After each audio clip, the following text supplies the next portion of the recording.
Once again, I want to welcome you to the first success workshop of the semester. At the very end of this workshop, I will tell you a little bit about all of the workshops that we are hosting this semester, along with an event that I'm very excited about, but I won't spoil anything. I'll wait until our last slide for that. But today we are going to cover time management and overcoming procrastination. So a little bit about today's presenters. As I mentioned, my name is Sam, and I am the interim director of the Learning Commons, and I'm also an academic success coach here.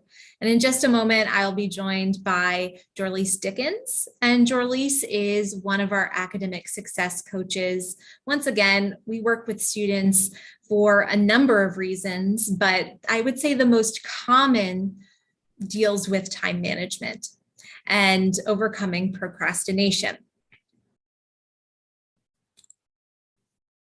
And there's Jorlise. I'm going to let her in.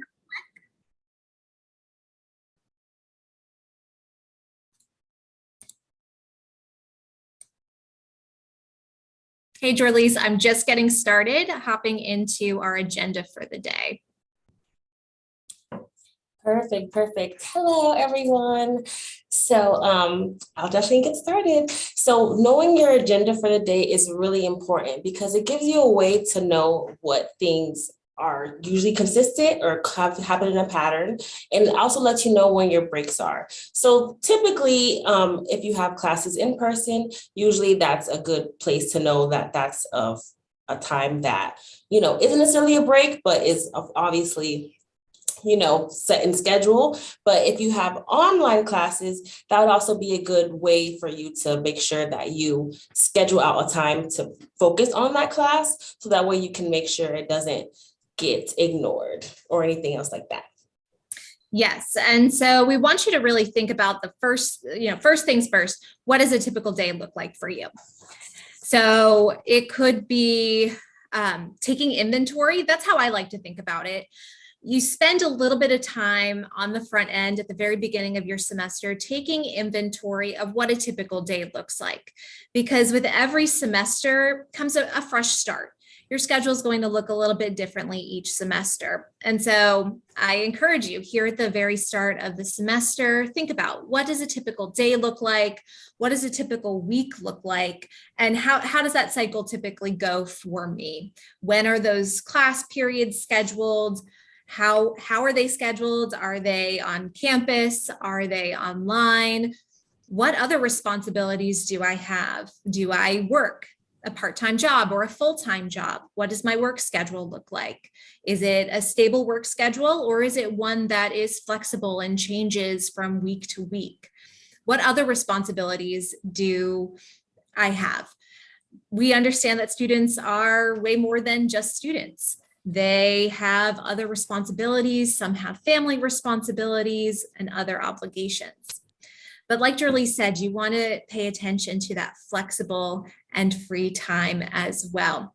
So Jorlise, at the very bottom, it talks about using an organizational tool here. What are some of your favorites?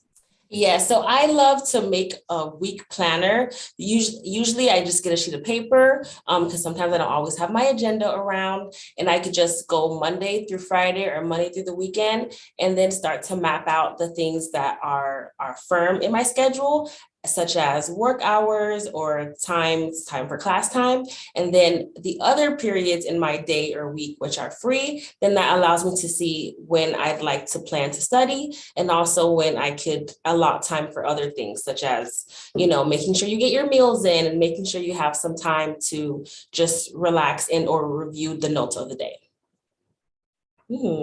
Yes. And so I want to talk a little bit about my favorite way of planning things out. So I really, really want to be a planner person. That's who I want to be personally. So every year, every single new year, I did it this year as well, I get the new planner and I plan things out for a few weeks. But I realized pretty quickly that that's not who I am as a person. And so I'll show you what I do use for planning out what a typical day or a typical week looks like, because it varies, especially at work. It definitely varies. So I'm going to skip to the next slide real quickly, but I will say something that helps me out a lot are sticky notes. I have a stack of sticky notes that I use, and I know that if I have a sticky note on my desk, that's a task that I need to accomplish.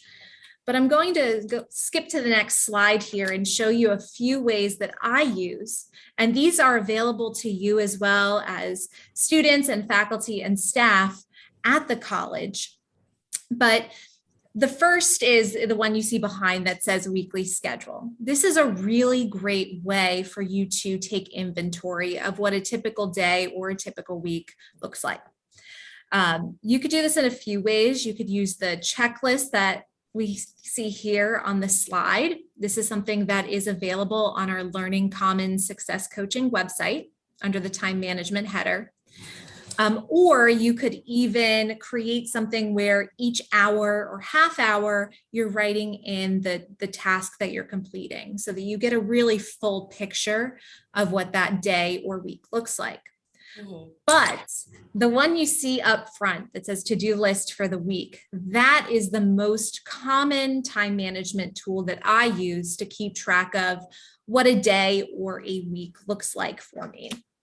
I have one actually right here from last week. As you can see, I have both the Post-it notes, the sticky notes, and the checklist. But what I do is I divide what I have to do in a week into 4 categories. What is most urgent and important? So what are the things that have pressing deadlines, the things that I know that I need to get done this week? Then we think about what is maybe not urgent. Maybe I don't have a deadline this week, but it's really important that I get started.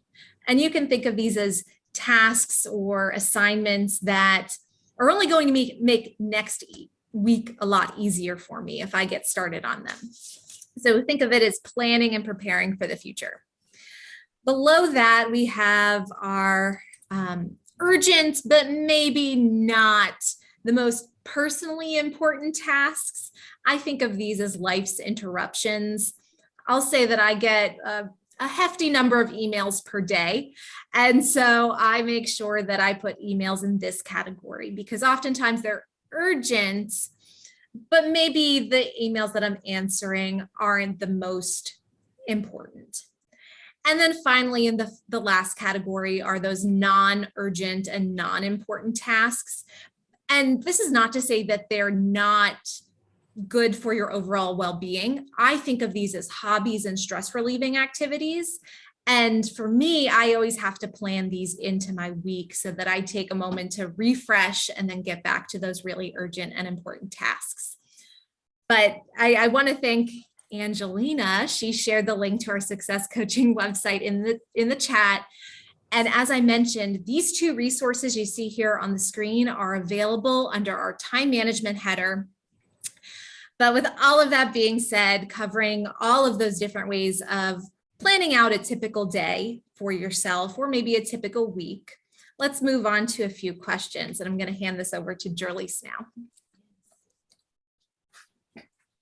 So a perfect way to even just have some more happiness and looking forward towards your week is understanding what your favorite class is. So, having some time to remember that and take a note of it will really allow you to make sure that you're also, attending that class, keeping up with it since you enjoy it, and also allow you the moment to recognize that you like it, to give you more ways to even learn how to make some more study tools for maybe your other classes.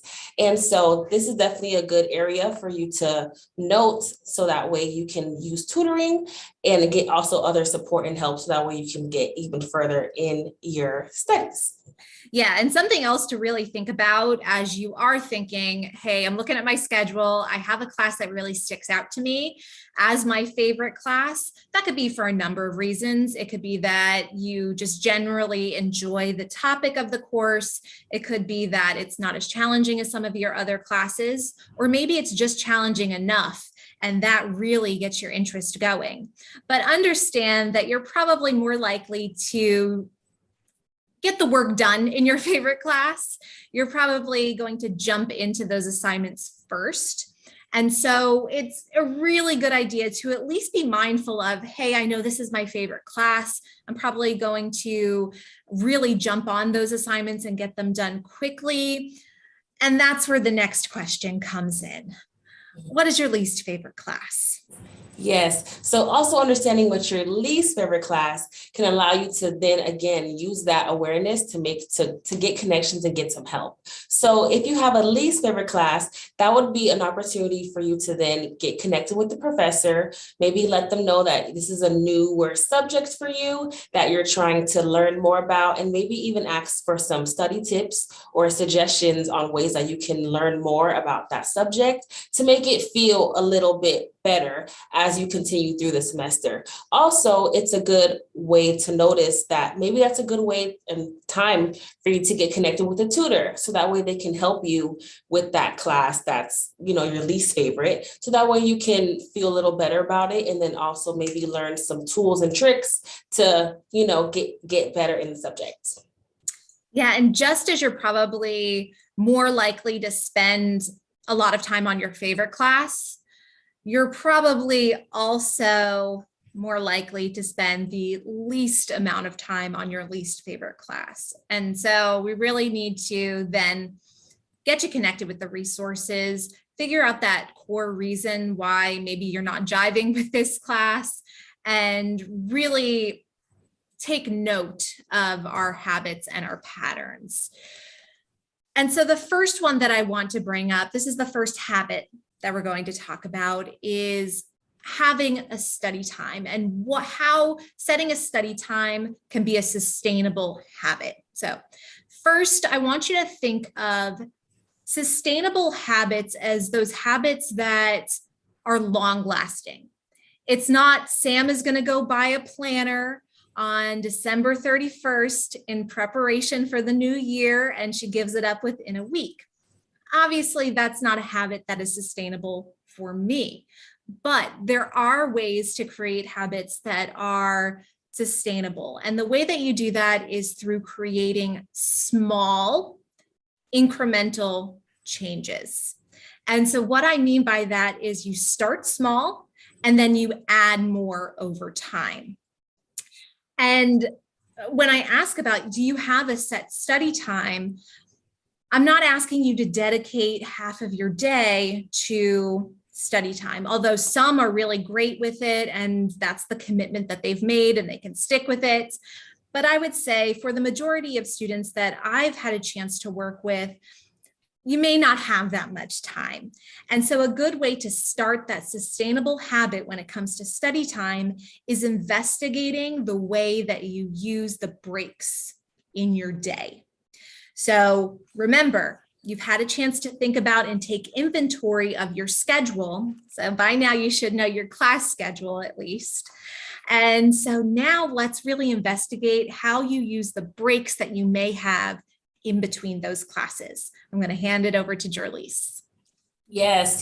So using your breaks wisely is really important because it can give you a moment to review and to also refresh yourself for, the next moments in your day. So we've definitely came up with some ways that you can use your breaks maybe a little bit more wisely. If you have 15 minutes or less, that would be a good, perfect time to review some class notes. So maybe taking out your notepad or reviewing your book, or maybe even watching a video or presentation that your teacher has done. That would be a really good way to better wisely use that time. So that way, even after that break is done, you could have learned something and maybe even thinking about something new. If you have 30 minutes, that would be a perfect time to get in contact with a tutor or also use other academic support tools. So that way you can better help your rest of your study time as well. If you have more than 30 minutes, about 45 or more, that would be a perfect way to create your own learning tools. It's really important to personalize your learning as well and to make study tools and habits that you're comfortable with. So just like Sam shared, sticky notes work well for her. They work great for me as well. You could also use a whiteboard. Like, feel free to use digital handheld tools like videos, and definitely get creative. And you can also meet with a tutor or academic success coach to learn more ways about your learning style and study styles that could work great for that class. And I have to say, Jolise put this slide together, and when I saw it, I loved it. Because when we think about breaks, we often think about, okay, I have 15 minutes before my next class. I'm sitting in the classroom, or maybe I'm sitting on the Zoom call, and I'm just waiting in this time. I would say the majority of us, and I'm guilty of it as well. What am I doing in that time? It's likely that I'm on my phone. I'm doing something else. But to really take a moment and ask myself, is there maybe something that could better prepare me for this class? I know I'm heading into class today, and I saw on the syllabus, or I saw my professor's announcement, and I know we're going to be talking about this topic. Could I take out my book or take out my notes from last class and see if I can find anything really quickly on that topic? That's going to sort of prime yourself for learning, but also it may start to jog your memory of previously learned information, or it could get you questioning the material so that when you do go into class, you have those questions ready to ask your professor. So I really like this as ways to use those maybe short breaks that you have in between your classes to your advantage. For sure. And another good way to remember how to use your breaks wisely are to remember that you're an active learner in your class. So finding ways to feel involved, finding ways to get your questions rolling, or ways to pay attention, or whatever you may need, definitely use your breaks and also your class time to find ways to help you be an active learner in your course. Yes, we definitely want students to be active in their learning instead of, you think of the opposite as being passive. Instead of just sitting back and maybe just viewing your instructor present the material, teaching the material, now you're an active part in it. And that's a really important part of learning. All right, my next habit that I want to bring up today is whether you have a set study space and the importance of having a study space. So think of it this way. You could sit in a new spot every day. You could switch it up every single day that you decide to study. Or you can have a set place where the understanding is that space is a time to focus. That space is a time for learning. This is a space where I know that I can set my distractions aside and really take a look at the material that I'm looking at. I could take a look at my reading. I know that when I'm in this set space that I can get the help that I need. Once again, it primes your brain for learning. And so when you're in the midst of maybe selecting a study space, I want you to think of two things. So one, are you a person who prefers a quiet area? So there are some students who prefer, silence, complete silence when they're working on assignments, complete silence when they're studying. And then there are others who maybe prefer that ambient noise. So they don't mind if there's a little bit going on in the background. Voices aren't going to completely distract them or get them off track. In fact, that ambient noise helps them to focus in even more. It could, but even then there's a range. It could be ambient noise as in you enjoy listening to the rainfall.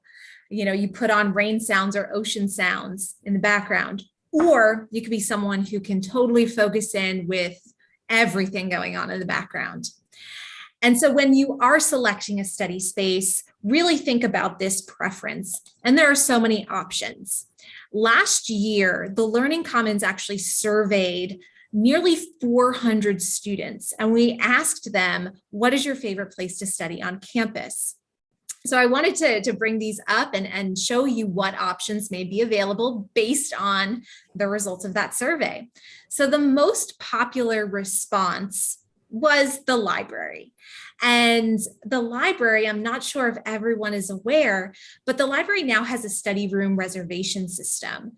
For the past 2 years, due to the pandemic, the study rooms haven't been in much use, but now that we're returning back to campus, those study rooms are available to reserve.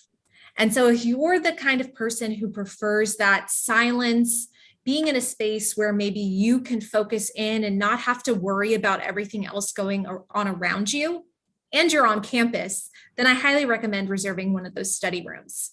And you can reserve those rooms up to 3 days in advance for up to 4 hours a day. So if you're really feeling dedicated to that study time, you have that break in your schedule or that chunk of time that you can dedicate to it, go for it. You can reserve that now.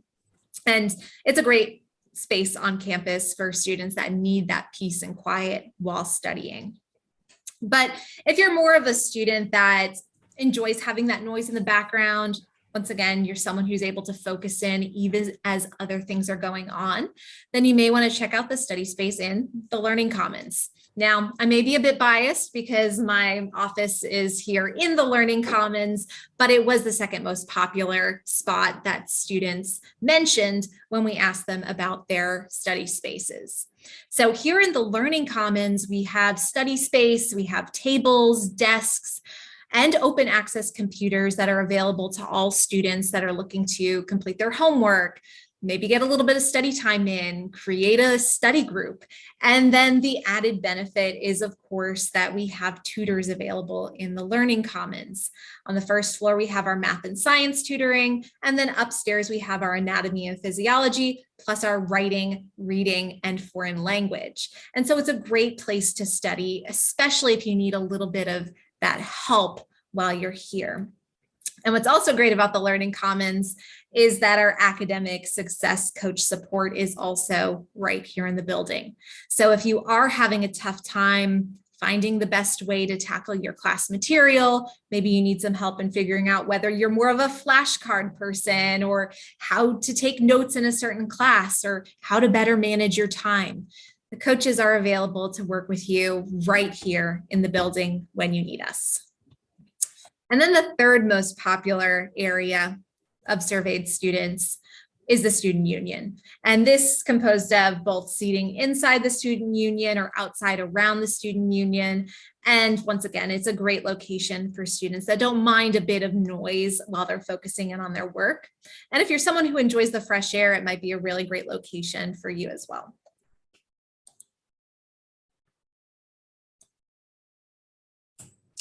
So it's really important to normalize procrastination because 95% of students report that they procrastinate on schoolwork, assignments, studying, and more. And it's really normal. And I think the first part of getting over procrastination is normalizing it for yourself, because we all do it.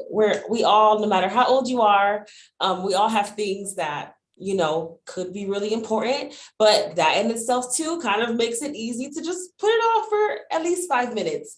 And, we've all been there before, but definitely understanding that it's something that is normal to not beat yourself up about, to not label yourself or measure your skills of achievement or ability to learn or study. None of that. Procrastination is normal, and it's really, in having that information can allow you to then relax a little bit, so that way you can then use a tool to help you normalize getting to the practice of learning and doing, not avoiding things that you don't want to. Yeah, I like what you said there, Jerlise, that it shouldn't be something that you label yourself with. Yes, procrastination is an extremely common habit, but that does not mean that we are destined to always procrastinate to the extreme. And remember, this is, going from maybe I put things off until a couple of days before, maybe I put things off until the night before, all the way to I put things off until the last hour, even the last minute. And so even here, there's a range. But just because you may have this habit of procrastination does not mean that you always need to procrastinate to the extreme. There are ways to better understand why you procrastinate, and then you can help target those reasons. So maybe you get things done a little bit sooner. Mm-hmm. Yes. So procrastination, just as we said, is very common. It's very normal, especially with college students. So finding ways that college students procrastinate is really good, so that way you can see that there's lots of commonalities.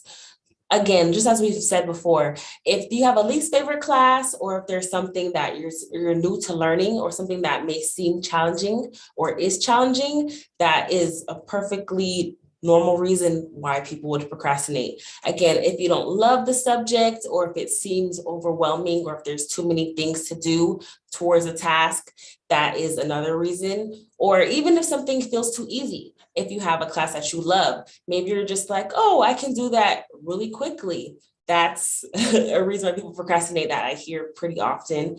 And especially perfectionism, the having the thought that it needs to be in a certain way, and that you can't really get started, or you don't want to finish until. All of those are language that we use when we procrastinate. And so having that awareness, and also seeing other ways that people procrastinate, can allow you to normalize it again, so that way you can notice when those thoughts are coming, or when those patterns are happening, so that way you can catch them, and then maybe do something about it in that moment, or in the next moment.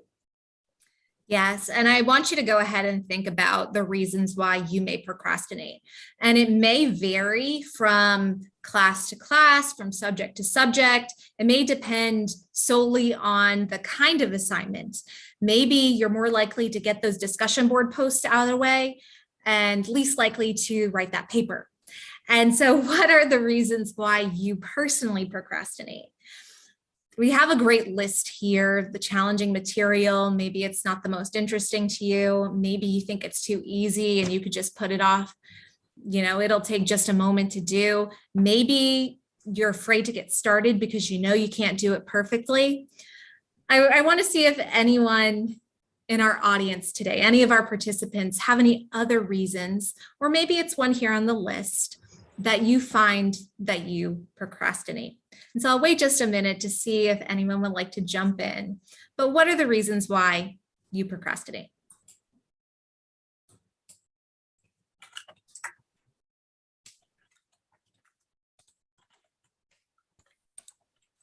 Hi, guys. Hello.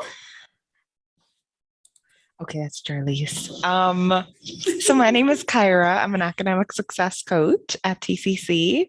Drop in. My office is LV 217C.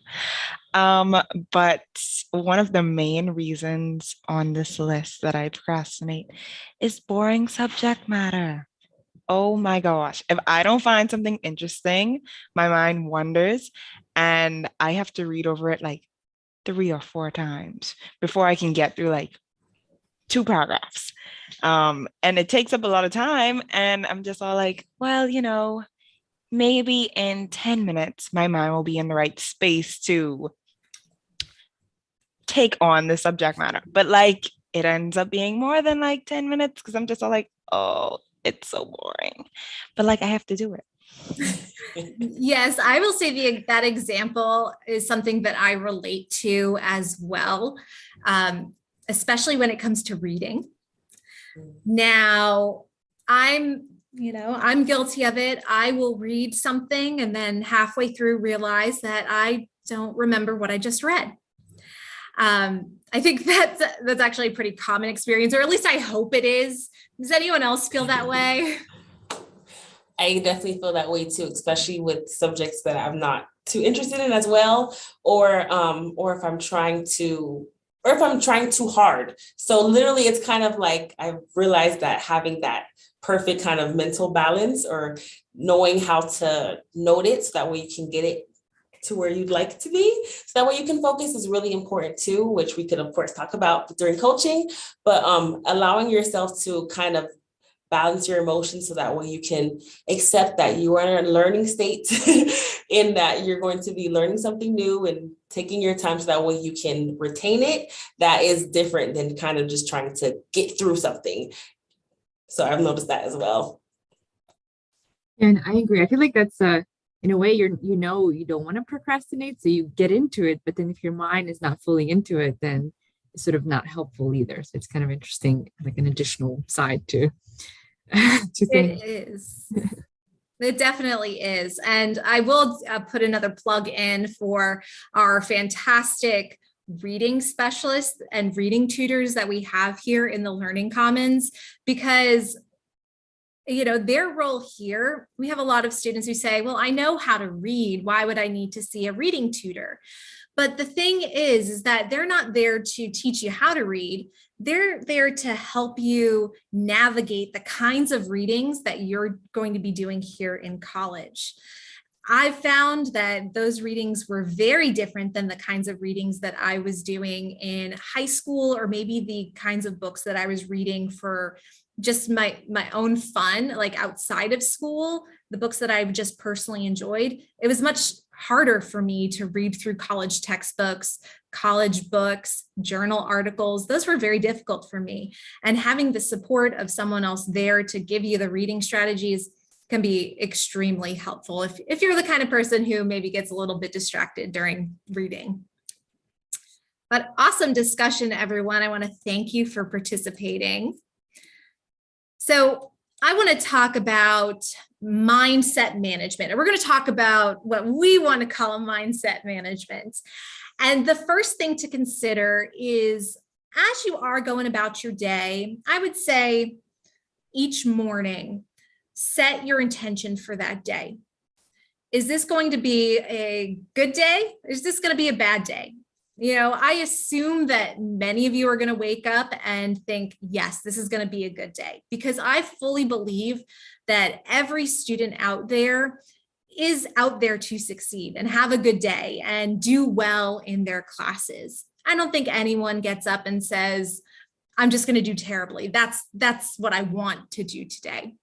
And so setting that intention, telling yourself, yes, this is going to be a good day. Yes, I know I can get through it. And my intention is to go to class. Well, you're probably going to be more likely to follow through with it. But it even goes back to setting your intention for the week as well. You might wake up every morning and say, I'm going to do these things. But what are those things that you promise yourself you'll get done through the week? I think we've all been there where you say, okay, I'm going to get that paper done. I'm going to write that paper. It's going to be great. I'm going to get it done by Friday because it's due on Sunday. And so I want it done by Friday. I want it off my plate. And then, it gets to be Friday and maybe you haven't started yet. Maybe you haven't gotten as far as you wanted to get on that paper. But if you take each week, one day a week where you set that intention, and then every day you reset that intention, it could go a long way. And I would challenge you to write them down, and they could be written down in your planner. If you have a planner, if you're a planner person, on a sticky note, on one of those urgent, important matrices that I showed you earlier, on the checklist tool, on any of the time management tools we have available on our website. Once again, it could go a long way. And there's really something to be said about writing things down. And we're going to talk about that in just a moment. But something else that can help really reset that mindset that you have going into your day or into your week is setting boundaries and the importance of setting boundaries. And this could be setting boundaries with yourself, telling yourself, maybe I spend a lot of time on my phone. This is something that I've actually had to talk to myself about and set a boundary. Every Sunday I get a notification that says your screen time is up or down by a certain percentage this week. And so I set that boundary with myself of, I want to make sure that I don't want to go over a certain amount of time each day. And I make sure to follow through with it. But it also means setting boundaries with others. We are constantly surrounded by others, friends, family, classmates, instructors, academic coaches, tutors, advisors, mentors, people that we interact with at work. And when it comes to our schoolwork, we're here because it's important to us. We're here because we have a goal. We have a reason why we're doing it. We have a reason why we're enrolled in these classes and why we want to get a good grade. And so if I know that I need to dedicate an hour a day to a really difficult class, then I may need to communicate that to others around me. I may need to communicate that to my friends who are inviting me out, or to my family, or to an advisor or an academic success coach or a tutor, because they can help hold you accountable for it a bit. If I say that I need to spend an hour and I really need to spend this hour on my math homework, then I really need to spend that time doing that activity. And the important thing about boundaries is you want to enforce them consistently with yourself and with others. Because if you're inconsistent with your boundaries, it's really easy to just say, oh, well, I'm not going to do that anymore. And the big question, though, is how do you get started with it all? So how do I set those boundaries? How do I be really intentional with my actions each day? How do I overcome this habit of procrastination? And at this point, I'm going to hand it over to Jorlise, and she's going to talk about these 3 methods right here. The first of which being the Pomodoro Method.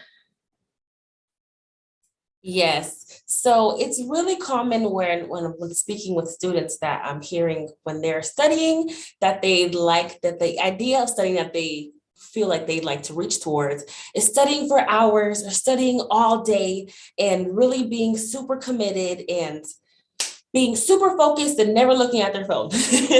And those are all really big goals that they'd like to meet. But when sharing with them that actually what's recommended is to spend about 25 to 30 minutes focusing and then taking a break and repeating is what's recommended. And then they say, oh, I thought I had to study and focus so long for long periods of time. And it's not really about the length of time as it is, again, about retention and having focus that works best for you. And so finding ways to find how you best focus is really important, which can be done by this Pomodoro method. So what they suggest is taking 25 minutes, 25 or 30, but no more than 30 minutes to set your focus on one task. So allowing yourself to do that one task with that focus time and trying to not look at your phone, trying to not multitask, again, this one task. And then once the time is done, allowing yourself a 10-minute break or 5 minutes, allowing yourself to do something else to give your mind a break to then go back and then repeat the cycle again. And this style has proven that it allows you to get more work done, both more effectively as well, because you're allowing yourself set periods of time of focus versus just hoping that the whole session or time is full of focus. Because you do need your breaks.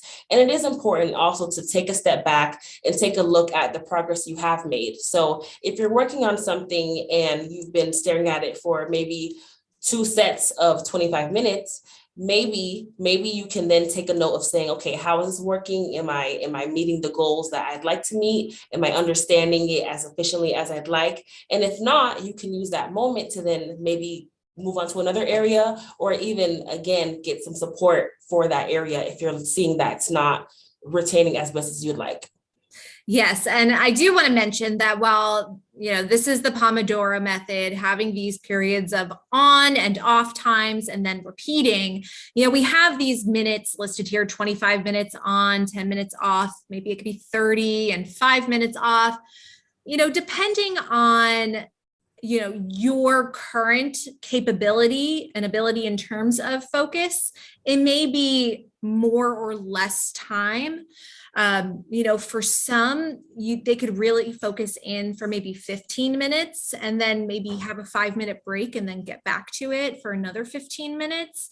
It really depends on your personal circumstances and your current ability in terms of focus.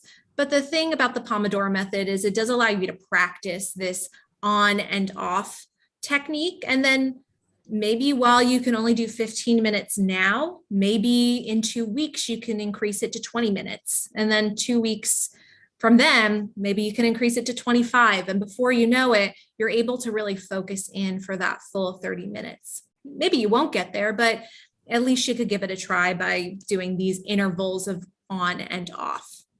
Of course. And also something that the Pomodoro method is really also helpful for is getting started, because I hear a lot of students who have trouble as well with getting started with work. And that's a good way to just allow yourself that small amount of time to focus and get started, and then kind of measuring how you feel after that.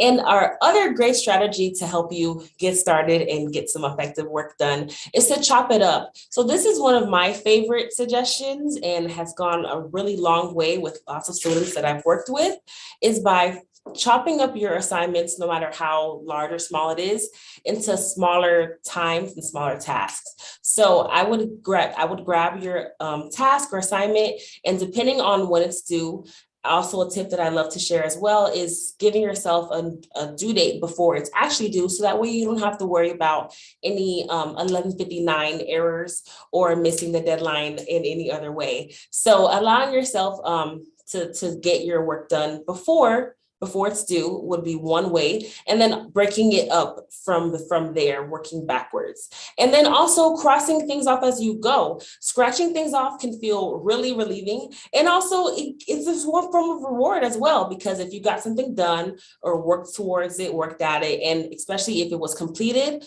scratch it off. Allow yourself to see that, you removed something from your task list, and that may motivate you to maybe do something else or give yourself praise, and both are really important.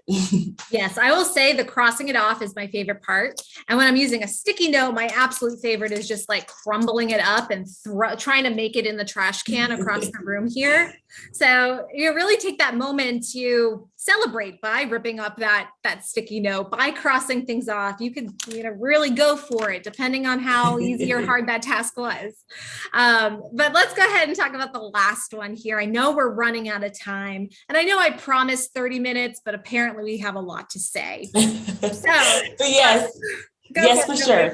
Making it fun, because like we're saying, learning, we're all literally every single day learning something, especially if you have a class. So being able to make it fun in ways that feel fun for you is really important. So that way you can, again, feel motivated some more and give yourself the praise that you deserve for getting things done. So we're working for the long term, not for getting short things. So finding ways to stay motivated for your long term, for the college process, is going to allow you to keep that energy up, so that way you're not feeling tired or burnt out in any ways. And if you are, again, you can always meet with us or any other resource to help you with that, where we would, again, hopefully give you tools so that way you can make the process fun. Because college can feel stressful, which is normal as well, but making it fun by letting yourself know that you got something done, and you're going to repeat that process again.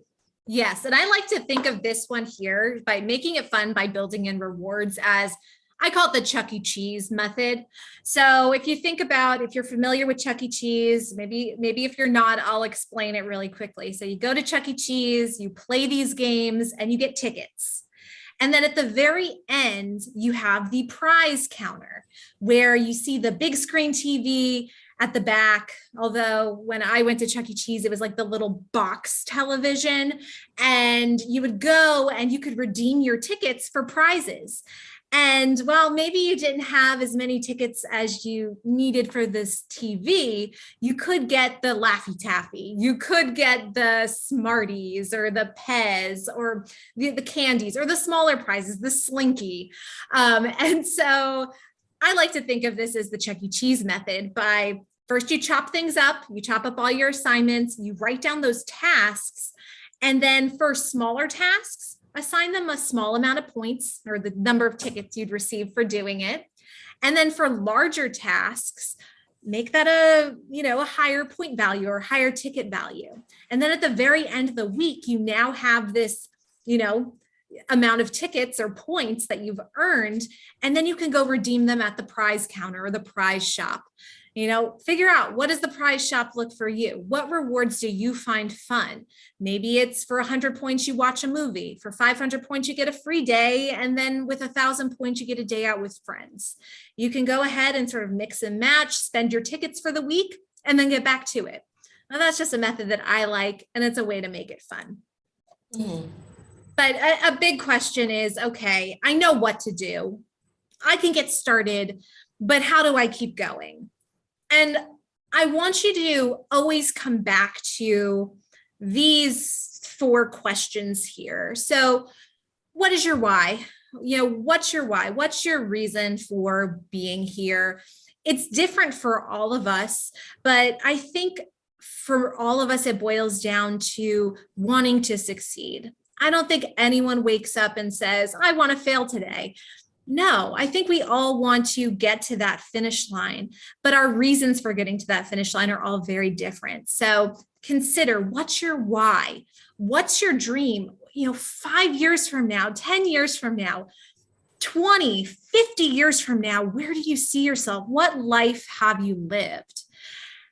Considering, what is your plan? How are you going to get there? How does what I do today impact my tomorrow? How does it impact the end of my semester, my next semester, and going forward? And then finally, what's the story that I want to be able to tell? What's your story? What got you here? What's going to keep you going? And what's the story that I want to be able to tell at the end of this all? So I think those are all really motivating questions to ask yourself, something that if you are not sure what your answers to these questions are, something that academic success coaches can certainly help you with, as well as mentors on campus, talking to advisors, talking with maybe some of the professors that you've built connections with.